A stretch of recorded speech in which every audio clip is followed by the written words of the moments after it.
Hello my dear student, welcome back to learn and grow. അപ്പോൾ ഇന്ന് വന്നിട്ടുള്ളത് class 7 English അതിൻ്റെ ചാപ്റ്റർ 3 ആയ ഗ്ലിംസസ് ഓഫ് ദ എമിറേറ്റ്സ് കുറിച്ചാണ് കേട്ടോ. അപ്പോൾ എമിറേറ്റ്സ് എന്ന് പറഞ്ഞാൽ യുണൈറ്റഡ് അറബ് എമിറേറ്റ്സ് UAE ആണ് കേട്ടോ. ഇപ്പോൾ UAE നഗരത്തിലെ പല വിസ്മയ കാഴ്ചകളെക്കുറിച്ചാണ് ഈ ഒരു ചാപ്റ്ററിലൂടെ പറയുന്നത്. ഒരു ട്രാവലോഗാണ്. ഓക്കെ, അപ്പോൾ നമുക്ക് ചാപ്റ്ററിലോട്ട് പോവാം. Of the Emirates, glimpses of the Emirates. Glimpses എന്ന് വെച്ചാൽ കാഴ്ചകൾ. ഓഫ് ദ എമിറേറ്റ്സ്, എമിറേറ്റ്സിലെ കാഴ്ചകൾ. എമിറേറ്റ്സ് എവിടെയാണ്? യുണൈറ്റഡ് അറബ് എമിറേറ്റ്സ് അല്ലേ, UAE ആണ് ഉദ്ദേശിച്ചത്. അപ്പോൾ UAEയിലെ കാഴ്ചകളാണ് ഈ ഒരു ചാപ്റ്ററിലൂടെ ഡിസ്ക്രൈബ് ചെയ്യുന്നത്. അപ്പോൾ നമുക്കിവിടെ ഒരു നോട്ട് ഉണ്ട്, എന്താ നോക്കാം.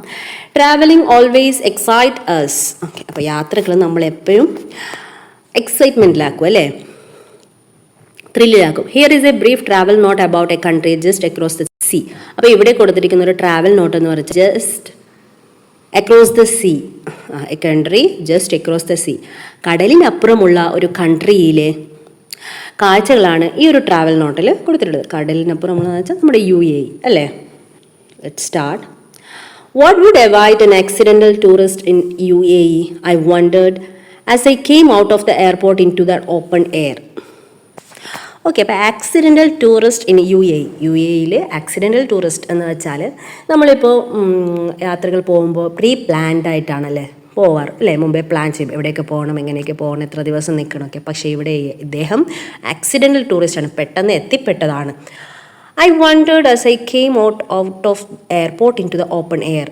ഞാൻ അത്ഭുതപ്പെട്ടു പോയി, എയർപോർട്ടിൽ നിന്ന് പുറത്ത് ഓപ്പൺ എയറിൽ വന്നപ്പോൾ തന്നെ അവിടുത്തെ കാഴ്ചകൾ കണ്ട് അത്ഭുതപ്പെട്ടു പോയി. Yes, I was an accidental tourist. ഞാനൊരു ആക്സിഡൻ്റൽ ടൂറിസ്റ്റാണ്. I had been to Oman to stay with my niece. ഞാൻ എൻ്റെ നീസിൻ്റെ കൂടെ ഒമാൻ സ്റ്റേ ചെയ്യാൻ വന്നതായിരുന്നു. നീസ് എന്ന് പറയുമ്പോൾ സിസ്റ്ററിൻ്റെ മകൾ, സിസ്റ്റർ ഇൻ ലോയുടെ മകൾ ആണ് നീസ് എന്നുകൊണ്ട് ഉദ്ദേശിക്കുന്നത്. Okay, I had just squeezed in 2 days on my way back home. Squeezed എന്ന് വെച്ചാൽ പെട്ടെന്നൊക്കെ ചെയ്ത് തീർത്ത്. ഓക്കെ, 2 ദിവസത്തിൽ I just squeezed in 2 days, 2 days 2 ദിവസത്തിലെല്ലാം ചെയ്ത് തീർത്തിട്ട് on my way back home. But 2 days were enough to give me an eyeful and plenty of food for thought. പക്ഷേ ആ 2 ദിവസത്തിനകത്ത് ഈ UAEയിലെ കാഴ്ചകളൊക്കെ കണ്ട് തിരിച്ചു പോവാൻ. ഓക്കെ, പെട്ടെന്നൊക്കെ കാഴ്ചകളൊക്കെ കണ്ട്. അപ്പോൾ ആ ഒരു 2 days enough to give me an eyeful എന്ന് വെച്ചാൽ ആ 2 ദിവസം ധാരാളമായിരുന്നു. എന്തിന്? Give me an eyeful and plenty of food for thought. An eyeful എന്ന് വെച്ചാൽ കണ്ണ് നിറയെയുള്ള കാഴ്ചകൾക്കും and plenty of food for thought, നല്ല ചിന്തകൾക്കും. ഓക്കെ, അപ്പോൾ നല്ല കാഴ്ചകൾക്കും നല്ല ചിന്തകൾക്കുമൊക്കെ ആ ഒരു 2 ദിവസം ധാരാളമായിരുന്നു. The dense clouds hovering above the wings of the aircraft had already given me an eyeful. The dense cloud hovering above the wings എന്ന് വെച്ചാൽ നമ്മളിപ്പോൾ ഫ്ലൈറ്റിലൊക്കെ ഇരുന്നവർക്കറിയാം, ഫ്ലൈറ്റിലിരിക്കുന്ന സമയത്ത് നമ്മൾ ഇങ്ങനെ പുറത്ത് വിൻഡോ സൈഡിൽ നോക്കിയാൽ ക്ലൗഡ്സ് ഇങ്ങനെ പരന്ന് കിടക്കുന്നതായിട്ട് തോന്നും അല്ലേ. അതാണ് dense clouds hovering above the wings of the aircraft. Picture ഇതിൽ കൊടുക്കാം. Aircraft had already given me I full. അപ്പോൾ ആ ഒരു കാഴ്ച ഭയങ്കര മനോഹരമാണ് കേട്ടോ, എനിക്ക് ഭയങ്കര ഇഷ്ടമാണ് ആ ഒരു കാഴ്ച. അപ്പോൾ ആ ഒരു കാഴ്ച എന്ന് വെച്ചാൽ അപ്പോൾ അയാൾ ഫ്ലൈറ്റിലിരിക്കുന്ന സമയത്ത് തന്നെ ആ ഒരു കാഴ്ച എന്താണ്, ഇയാളെ കണ്ണുകളെ നിറച്ചിരുന്നു. അത്രയ്ക്കും മനോഹരമായ കാഴ്ചയായിരുന്നു. And the desert which seems to stretch endlessly was spectacle too. പിന്നെന്താണ് ഡെസേർട്ട്, മരുഭൂമി which seems to stretch endlessly എന്ന് വെച്ചാൽ മരുഭൂമി നമുക്ക് കണ്ടാൽ മനസ്സിലാവും അതിനൊരു എൻഡിങ് ഇല്ല. ഓക്കെ, അതിങ്ങനെ അനന്തമായി പരന്ന് കിടക്കുന്നത് പോലെ തോന്നും. അതാണ് സ്ട്രെച്ച് എൻഡ്ലെസ്ലി എന്ന് വെച്ചാൽ. അപ്പോൾ ആ ഒരു മരുഭൂമിയിലെ ആ ഒരു കാഴ്ചയും വാസ് സ്പെക്ടക്കിൾസ് ടു, അതും ഒരു മനോഹരമായിരുന്നു ആ ഒരു കാഴ്ചയും. അദ്ദേഹം പറയുന്ന ഓരോ കാഴ്ചകളുടെയും പിക്ചർ ഇതിൽ ഇൻക്ലൂഡ് ചെയ്യാൻ ശ്രമിച്ചിട്ടുണ്ട്. Okay, the next, the long drive in my friend Ashogan's car from Ras Al Khaimah to Abu Dhabi was a memorable experience. Okay, അപ്പോൾ എൻ്റെ ഫ്രണ്ട് അശോകൻ്റെ കാറിൽ റാസൽ ഖൈമയിൽ നിന്ന് അബുദാബിയിലേക്കുള്ള യാത്ര, long drive, was A memorable experience. അതൊരു മറക്കാനാവാത്ത ഒരു experience ആയിരുന്നു. We never got tired of stopping and venturing out into the beach. അപ്പോൾ we never got tired of stopping. ഞങ്ങൾക്ക് ഒരിക്കലും ആ യാത്രയിൽ എന്താണ് ഒരു ടയർഡ് ആയില്ല, ഞങ്ങൾ ക്ഷീണിതരായില്ല ഓഫ് സ്റ്റോപ്പിംഗ്, അത് സ്റ്റോപ്പ് ചെയ്യേണ്ടതായിട്ടൊന്നും വന്നില്ല. And venturing out to the beach, ഞങ്ങളിങ്ങനെ ബീച്ചിലൊക്കെ ഇറങ്ങാറുണ്ടായിരുന്നു ഇടയ്ക്കിടയ്ക്ക്. The sea had the same serene experience everywhere. Serene എന്ന് വെച്ചാൽ ഒരു കാം ആയിട്ടുള്ള എക്സ്പീരിയൻസ് ആയിരുന്നു സീക്ക്, എവിടെ നോക്കിയാലും. On feels A kind of heavenly bliss at this quiet beaches. അപ്പോൾ നമ്മൾക്ക് ഈ ബീച്ച് സൈഡിലിരിക്കുന്ന സമയത്ത് നമുക്ക് എങ്ങനെ ഫീൽ ആകും? ഒരു ഹെവൻലി, ഒരു ദൈവികമായിട്ടുള്ള ഒരു bliss at this quiet beaches. ആ ഒരു ഫീലിംഗ് ആണ് നമുക്ക് തോന്നുന്നത്. കാരണം ഒരു ക്വയറ്റ് കാം ആൻഡ് ക്വയറ്റ് ആയിട്ടുള്ളത്. At Sweihan Abu Dhabi I caught sight of something unexpected. I caught a sight. എനിക്ക് ഒരു കാഴ്ച കണ്ടു എന്നാണ്. സംതിങ് അൺഎക്സ്പെക്റ്റഡ്, അപ്രതീക്ഷിതമായിട്ടുള്ള ഒരു കാഴ്ച. എന്താണത്? It was the entrance to Noor Abu Dhabi solar power plant. Noor Abu Dhabi solar power പ്ലാന്റിലുള്ള ഒരു എൻട്രൻസ് ആയിരുന്നു അത്. It is the largest single site solar power plant in the world. ലോകത്തിലെ largest single site solar power plant ആണ് എന്ത്? Noor Abu Dhabi. Producing a stupendous 1.2 GW of power. Of course tourist are not allowed inside. പക്ഷേ അതിനുള്ളിലേക്ക് ഇയാൾക്ക് ഇത്ര നല്ല മനോഹരമായ ഒരു കാഴ്ച കണ്ടു, പക്ഷേ tourist are not allowed inside. ടൂറിസ്റ്റിനെ ഒന്നും ഉള്ളിലേക്ക് കടത്തി വിടുന്നില്ല അവിടെ. I had to satisfy myself with magnificent photographs of the power plant on the net. പക്ഷേ എനിക്ക് നെറ്റിൽ നിന്ന് ഈ പവർ പ്ലാന്റിൻ്റെ കുറച്ച് പിക്ചേഴ്സൊക്കെ നോക്കിയിട്ട് സാറ്റിസ്ഫൈ ചെയ്യേണ്ടതായിട്ട് വന്നു. കാരണം ടൂറിസ്റ്റ് ഒന്നും ഇൻസൈഡ് അലൗഡ് അല്ലേ. The plant has an amazing 3.2 million solar panels. അപ്പോൾ ഈ പ്ലാന്റിൽ എന്താണുള്ളത്? 3.2 million സോളാർ പാനൽസ് ആണ് ഈ ഒരു പ്ലാന്റിൽ. കാരണം world largest solar power plant ആണ് അല്ലേ. I wish tourist were given an aerial view of the plant. അപ്പോൾ ഇയാളിങ്ങനെ ആഗ്രഹിച്ചു പോയി, എന്താണ്, ടൂറിസ്റ്റിനെങ്കിലും ഈ ഒരു പവർ പ്ലാന്റിൻ്റെ ഏരിയൽ വ്യൂ എങ്കിലും കാണിച്ചിരുന്നെങ്കിൽ എന്ന്. I was able to view the imposing Burj Khalifa. Next ഇയാൾ എവിടെയാണ് പോയത്? ബുർജ് ഖലീഫ അല്ലേ. ഇമ്പോസിങ് എന്ന് വെച്ചാൽ ഗ്രാൻഡ് ആയിട്ട് നല്ല അടിപൊളിയായിട്ട് ഇങ്ങനെ നല്ല പ്രൗഡിയോടെ നിൽക്കുന്ന ബുർജ് ഖലീഫയ്ക്ക് അടുത്താണ്. The tallest building in the world. ലോകത്തിലെ ഏറ്റവും ഉയരം കൂടിയ ബിൽഡിംഗ് ആണ് അല്ലേ. Climbing it all the way up would take you to the top of the world. അപ്പോൾ ഈ ഒരു ബുർജ് ഖലീഫിൻ്റെ ഉള്ളിൽ നമ്മൾ കയറിയാൽ അറ്റ് ദ ടോപ്പിൽ കയറിയാൽ എന്താണ്, നമ്മളും ഈ ലോകത്തിൻ്റെ ഏറ്റവും ടോപ്പിലായിരിക്കും അല്ലേ. കാരണം ഏറ്റവും ടോളസ്റ്റ് ബിൽഡിംഗ് ആണ്. Of course I could not do it. പക്ഷേ എനിക്ക് അതിൽ കയറാൻ പറ്റിയിട്ടില്ല. Next, a boat ride at Bur Dubai late in the evening was fascinating experience. Next പറയുന്നത് ബർത്ത് ദുബായിലെ ഒരു ബോട്ട് റൈഡാണ്. ഓക്കെ, ക്രീക്കിലുള്ള. അപ്പോൾ it was a late in the evening was fascinating experience. ആ ഒരു സന്ധ്യാസമയത്തുള്ള ആ ഒരു യാത്ര എന്ന് പറയുന്നത് ഫാസിനേറ്റിംഗ്, മോഹിപ്പിക്കുന്ന ഒരു എക്സ്പീരിയൻസ് ആണ്. ദ ഡാസ്ലിംഗ് ലൈറ്റ്, കണ്ണഞ്ചിപ്പിക്കുന്ന ആ ഒരു പ്രകാശം, ആൻഡ് ദ റിഫ്ലക്ഷൻ, ആ വെള്ളത്തിൽ ജലപാതയാണല്ലോ, റിഫ്ലക്ഷൻ ഓൺ ദ ക്രീക്ക് എന്ന് വെച്ചാൽ ജലപാത. അപ്പോൾ ആ ജലപാതയിലുള്ള ഈ ഒരു വെളിച്ചം റിഫ്ലക്റ്റ് ചെയ്യുമല്ലോ വെള്ളത്തിലിങ്ങനെ. അപ്പോൾ the dazzling light and the reflection, അതിൻ്റെ ആ റിഫ്ലക്ഷനും give you a feeling being out of the world. അപ്പോൾ നമുക്ക് ആ ഒരു ഫീലിംഗ് എന്ന് വെച്ചാൽ എന്താണ്, just out of the world. It was only matched by a ride on the metro from Al Nahda to Stadium. അപ്പോൾ ഇതിന് ഈ ഒരു ബോട്ട് റൈഡ്, ബർദുബായിലെ ഈ ഒരു ബോട്ട് റൈഡിന് മാച്ച് ചെയ്യുന്ന മറ്റൊരു എക്സ്പീരിയൻസ് എന്താണെന്ന് വെച്ചാൽ a metro ride from Al Nahda to stadium. Al നെഹ്ദയിൽ നിന്ന് സ്റ്റേഡിയം മെട്രോയിലേക്കുള്ള യാത്രയാണ്. അതിനോട് അത്രയും തന്നെ ഭംഗിയുള്ളതായിരുന്നു ആ ഒരു യാത്രയും. Watching the landscape from the train is always entertain. നമ്മളിപ്പോൾ ട്രെയിനിൽ പോകുമ്പോൾ നമ്മൾ പുറത്തെ കാഴ്ചകളൊക്കെ നമ്മളിങ്ങനെ കാണും, അതൊരു എൻ്റർടൈൻമെൻ്റ് ആണ് അല്ലേ.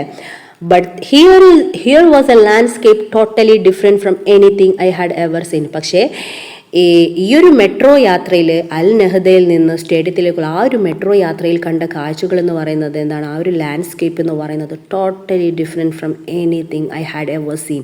ഞാൻ ഇതുവരെ കണ്ട കാഴ്ചയിൽ നിന്നും ടോട്ടലി ഡിഫറെൻ്റ് ആണ് അല്ലേ. ഞാൻ അങ്ങനെയുള്ളൊരു കാഴ്ച ഇതുവരെ കണ്ടിട്ടേയില്ല. അത്രയ്ക്കും മനോഹരമാണ് ഈ ഒരു കാഴ്ച എന്നാണ് പറയുന്നത്.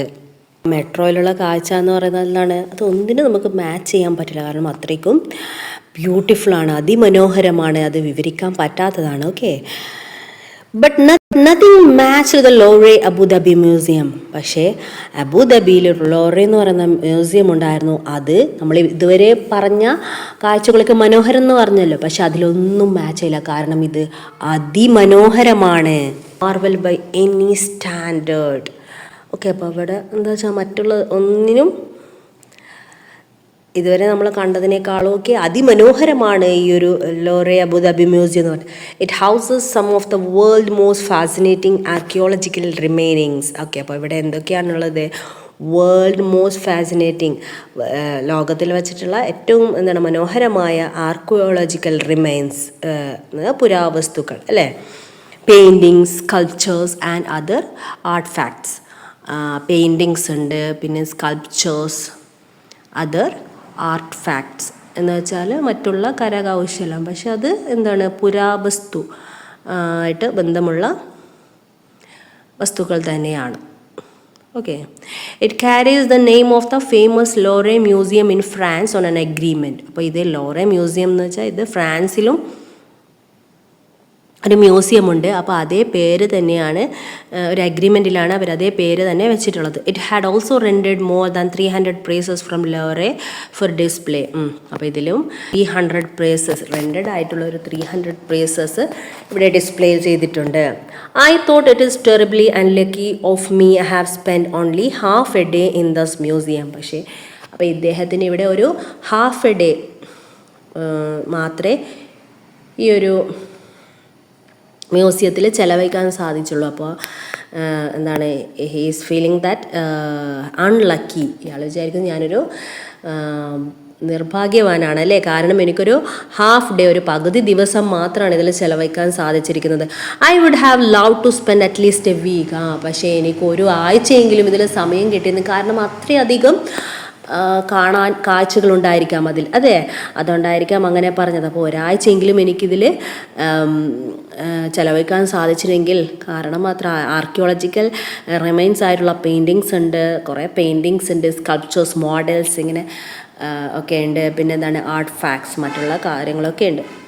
On boarding the flight to Calicut. അങ്ങനെ ഇയാൾ തിരിച്ച് നാട്ടിലേക്ക് പോകാനുള്ള അല്ലേ, കാലിക്കറ്റിലാണ് ഇയാൾ പോകുന്നത്. അപ്പോൾ അതിൻ്റെ ഫ്ലൈറ്റിൻ്റെ എയർപോർട്ടിൽ ഇരിക്കുന്ന സമയത്ത് I wished I had more time for A visit like this. എനിക്ക് ഇതേപോലെ കുറേ അധികം ടൈം കിട്ടിയിരുന്നെങ്കിലെന്ന് അവിടെ ഇരുന്ന് അദ്ദേഹം ചിന്തിച്ചു പോയി അല്ലേ. അറ്റ്ലീസ്റ്റ് 2 വീക്സ്, ഒരു 2 ആഴ്ചയെങ്കിലും ടൈം കിട്ടിയിരുന്നെങ്കിൽ. Another time, yes I might get a chance again. ചിലപ്പോൾ നെക്സ്റ്റ് ടൈം എനിക്കൊരു ചാൻസ് കിട്ടിയേക്കാം. You never know. നിങ്ങൾക്കൊരു പക്ഷെ ഒരിക്കലും അറിയില്ല അല്ലേ, നമുക്ക് അറിയില്ല നമുക്ക് എപ്പോഴാണ് ഒരു ചാൻസ് കിട്ടുന്നതില്ലെങ്കിലേ. അപ്പോൾ അയാളിങ്ങനെ അവിടെ ആ എയർപോർട്ടിലിരുന്ന് ആലോചിക്കുകയാണ്, ഒരു 2 വീക്സ് എങ്കിലും എനിക്ക് കിട്ടിയിരുന്നെങ്കിൽ ഇതിൽ ഇനിയും മനോഹരമായ കാഴ്ചകളൊക്കെ കാണാമായിരുന്നു UAE അല്ലേ. ഓക്കെ, അപ്പോൾ നമ്മൾ ചാപ്റ്റർ കംപ്ലീറ്റ് ആയിട്ടുണ്ട്. അപ്പോൾ നമ്മൾക്ക് ഇതിൻ്റെ ക്വസ്റ്റ്യൻ ആൻസർ സെക്ഷനും പിന്നെ ബാക്കിയുള്ള ആക്ടിവിറ്റീസും നോക്കാം. Okay, why does the author says one feels a kind of heavenly bliss at this quiet beaches ഒക്കെ ഭയങ്കര ഒരു ഹെവൻലി ബ്ലിസ്, ദൈവികമായ ഇത് തോന്നുന്നത് എന്തുകൊണ്ടാണ്? There is a serene appearance everywhere, so the author says one feels a kind of heavenly bliss at this quiet beaches. Serene appearance എന്ന് വെച്ചാൽ എന്താണ്? ശാന്തമായ അന്തരീക്ഷമാണ് അല്ലേ, എവിടെ നോക്കിയാലും. അപ്പോൾ നമുക്ക് ശാന്തത അനുഭവപ്പെടുന്നത് ഹെവനിൽ വെച്ചിട്ടാണ്. അതുകൊണ്ടാണ് ഹെവൻലി ബ്ലിസ് എന്ന് പറയുന്നത്. Next, why did the author have to satisfy himself with the photographs on the net? എന്തിൻ്റേതാണ് നെറ്റിലെ ഫോട്ടോഗ്രാഫ് കണ്ടിട്ട് സാറ്റിസ്ഫൈ ചെയ്യേണ്ടതായിട്ട് വന്നത്? വി നോ ദാറ്റ് അല്ലേ, നൂർ അബുദാബി സോളാർ പവർ പ്ലാന്റിൻ്റെ. Tourists are not allowed inside the Noor Abu Dhabi solar power plant. So the author had to satisfy himself with the photographs on the net. അപ്പോൾ നൂർ Abu Dhabi solar power പ്ലാന്റിൻ്റെ അതിൻ്റെ അകത്തേക്ക് ടൂറിസ്റ്റിനൊന്നും allowed അല്ലായിരുന്നു അല്ലേ. പക്ഷേ നമ്മളെ ഓതറിന് ഭയങ്കര ഡീപ്ലി ഒരു ആഗ്രഹമായിരുന്നു അതിനകത്ത് പോകുന്നത്. പക്ഷേ satisfy with the photographs on the net. Next, what does the author mean by a feeling of being out of the world? എപ്പോഴാണ് ഓദറിന് being out of the world ആയിട്ട് തോന്നിയത്? എപ്പോഴാണ്? Boat ride in the Dubai അല്ലേ? നോക്കാം. The dazzling light and their reflection on the boat ride in Dubai late in the evening give a feeling being out of the world. It suggest how beautiful the experience is. എന്താണ്? കണ്ണഞ്ചിപ്പിക്കുന്ന പ്രകാശം അല്ലേ? Okay. Next, why did the author think he was unlucky in his visit to the Louvre museum? Louvre മ്യൂസിയത്തിൽ അദ്ദേഹത്തിന് കൂടുതൽ സമയം ചെലവഴിക്കാൻ പറ്റിയില്ല അല്ലേ? അതുകൊണ്ടാണ് അദ്ദേഹം അൺലക്കി എന്ന് പറഞ്ഞത്. അപ്പോൾ the author think he was unlucky in his visit to the Louvre museum because he got only half a day മാത്രമേ ഈ ലൗറെ മ്യൂസിയത്തിൽ ചെലവഴിക്കാൻ സാധിച്ചിട്ടുള്ളൂ അല്ലേ? പക്ഷെ അദ്ദേഹം ഹി അറ്റ്ലീസ്റ്റ് എ വീക്ക്, കാരണം അത്രയും അവിടെ കാണാനുണ്ടായിരുന്നു അല്ലേ? ആർക്കിയോളജിക്കൽ റിമൈൻസ് ഒക്കെ. നെക്സ്റ്റ് നമുക്ക് നോക്കാം. അവിടെ ഒരു 3 പിക്ചേഴ്സ് കൊടുത്തിട്ടുണ്ട് അല്ലേ നമ്മൾ ആക്ടിവിറ്റീസിൽ. Pick out the sentences related to the following picture from the passage and write them in the space provided. ആ പിക്ചർ കണ്ടിട്ട് നമ്മുടെ ബുക്കിൽ കൊടുത്തിട്ടുള്ള വാചകം ഇതാണ്. First one, Burj Khalifa. അപ്പോൾ ബുർജ് ഖലീഫയെക്കുറിച്ച് എന്താണ് നമ്മുടെ ഇതിൽ കൊടുത്തിട്ടുള്ളത്? I was able to view the imposing Burj Khalifa, the tallest building in the world. അല്ലേ? ലോകത്തിലെ ഏറ്റവും ഉയരം കൂടിയ ബിൽഡിങ്ങിലൊന്നാണ് ബുർജ് ഖലീഫ. നെക്സ്റ്റ് ഒരു ബോട്ടിൻ്റെ പിക്ചറാണ് കാണുന്നത് അല്ലേ? അപ്പോൾ അതെന്താണ്? ദുബായ് ബോട്ട് റൈഡിങ് ആണ് അല്ലേ? അപ്പോൾ a boat ride at Dubai late in the evening was a fascinating experience. We can write that. Next, Noor Abu Dhabi solar power plant ആണ്. It is the largest single site solar power plant in the world. Okay dears, അപ്പോൾ ഇന്നത്തെ class complete ആയിട്ടുണ്ട്. അപ്പോൾ നിങ്ങൾക്കൊരു class ഹെൽപ്ഫുള്ളായി തോന്നുന്നുണ്ടെങ്കിൽ തീർച്ചയായും നിങ്ങളെ ഫ്രണ്ട്സായിട്ട് share ചെയ്യുക. ഓക്കെ, ലൈക്ക് ചെയ്യുക, കമൻറ്റ് ചെയ്യുക. അപ്പോൾ വീണ്ടും മറ്റൊരു ക്ലാസ്സിൽ കാണാം. Till then bye. Thanks for watching.